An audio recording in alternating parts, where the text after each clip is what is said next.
ચિકનગુનિયામાં કોઈ પણ કસરત કરો તો સારું ન થાય, કારણ કે સ્નાયુ આયરે એને સંપર્ક છે. એટલે શેની આયરે? નસું આયરે. હવે સ્નાયુ પકડાય છે, એમાં કસરત કેમ કરશો? એમ જોઈન્ટ પેનનો પ્રોબ્લેમ હોય ને કોઈ પણ વસ્તુ હાડકાથી, તો તમે કસરત કરો તો બરાબર છે, સ્નાયુ મુક્ત થાય, તે બધું થઈ શકે. પણ ચિકનગુનિયા એક ઠંડો વાયરસ છે. ઠંડા વાયરસને કારણે એ તમારું બ્લડ જ પકડી લે, સ્નાયુ પકડી લે, તો કેમ કરીને કસરત કરશો? એનાથી અમુકનો દુખાવો વધે, ઘટે નહીં. આવતા રહ્યો બેન આ બાજુ. શું નામ છે તમારું? નેમિસાબેન. કયું ગામ છે?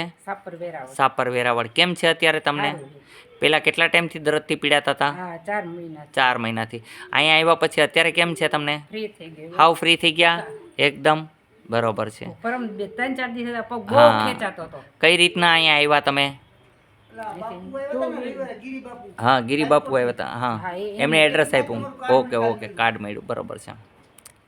નેટની અંદર પણ યુટ્યુબમાં મારી ચેનલ આવે જ છે, જોજો, એની અંદર બતાવે છે. એડ્રેસ શીખે. બોલો જય હનુમાન. જય હનુમાન.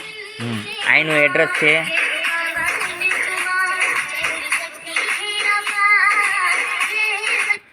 આદેશ આશ્રમ ચેતન હનુમાન.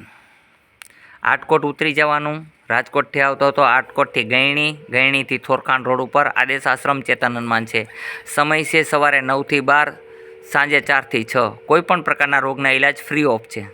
આદેશ. બોલો જય હનુમાન. જય હનુમાન.